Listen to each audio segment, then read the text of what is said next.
On Sunday afternoon,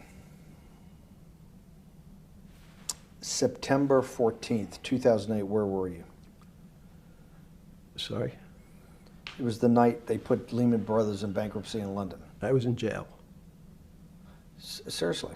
Yes. So the financial crisis of 2008 happened when you were in jail? Yes. Oh, this is going to be so amazing.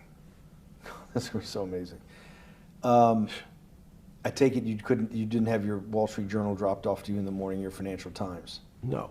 How did you hear about how did you hear about, because I want I forgot about this, but yes. I'm trying to get, this is going to be amazing. This is, let's go back and do that again. Sunday afternoon, because I want to find out about people, the geniuses understanding the complexity of the financial system.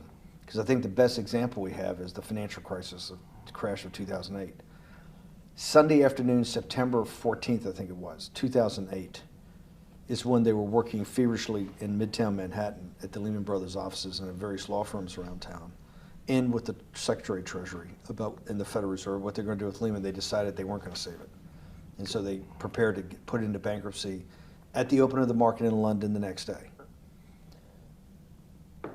How did you hear about what was going to happen to Lehman Brothers, and what did you immediately think when you heard they was going to be put into bankruptcy? I'm glad you asked that question. I was in solitary confinement September 14th. And again, some of the public stories about the wonderful time I had in jail and my work release, which didn't come till months after. I'd been there since June in an 8x10 cell with a bed in the back, a 6-foot bed in the back, a chrome sink with a toilet attached to it, and a little piece of metal sticking out that was supposed to act as a table. Now, since I was in jail, there were no books. Why? There's no library. No library, but you're in jail. No, I was in jail, not prison. So in jail, I was in a place which was called the Special Housing Unit, which is for the roughest, toughest, meanest people. They had put me there, they said, for my own protection. So I was in a 8x10 cell with a little slit in the door where they would serve my food on a tray about 9 inches by 4 inches. And then as soon as I finished eating, they would take the tray and close it down. And one of the guards said, "Do you understand there's Wall Street's crashing. I'm worried about my pension fund. What should I do?" And I said, "Sorry, Wall Street's crashing? What's happened?" And he said, "There's some crisis and some companies are going bankrupt." I said, "Are you sure?" And he said, "Yeah, it's all over the papers. We're all terrified we're going to lose our life savings because we have either a 401k or our pension funds. We don't know anything about money. Mr. Epstein, can you tell us, like, what's going on? Am I going to be able to afford my children's education? Am I going to be bankrupt like this company called Lehman Brothers?" And there's another company in the front page today called Bear Stearns. "Oh no," I said. Why? Because that's the company I was a partner in. And in fact, that was the company I had a very large investment in.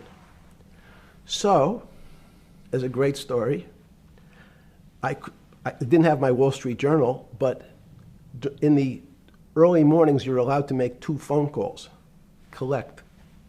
And when you pick up the phone, you can dial a number, and when the person picks up, they say, "You're getting a call from the Palm Beach County Jail. Will you accept reverse charges?" And the person either says yes, and the call goes through, or the person says no. The person I had called was Jimmy Kane, the president of Bear Stearns. And I said, "Tell me what's going on." And so that my knowledge of the financial crisis happened with Jimmy, who was at the center of the storm, telling me about what Lehman had gone under, and they were trying to figure out a way, should they bail out Bear Stearns?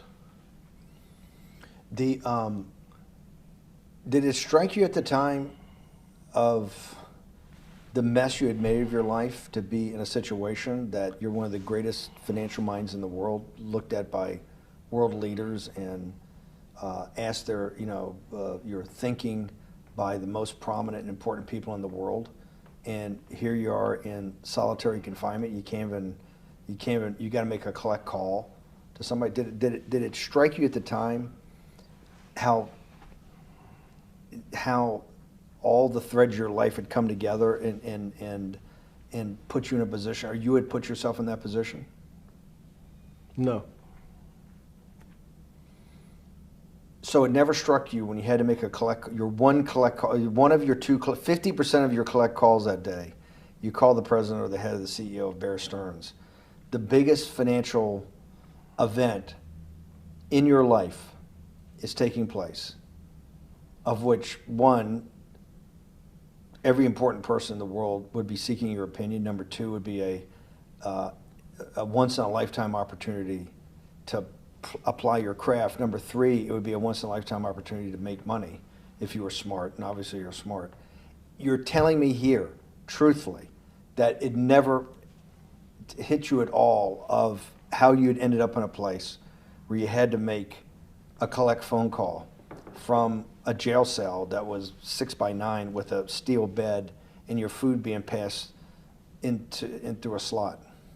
The question you want to ask is, who was the other call to? Okay. Who was the other call to? The other call was to my friend at J.P. Morgan, who was then, I didn't know it at the time, trying to buy Bear Stearns. So at one point, I had two phones. It was difficult because they're afraid people are going to hang themselves with the phone cord. So they don't actually come together and they're pretty short. So I was actually going between two phones talking to Bear Stearns and J.P. Morgan at the same time. So I found it amusing.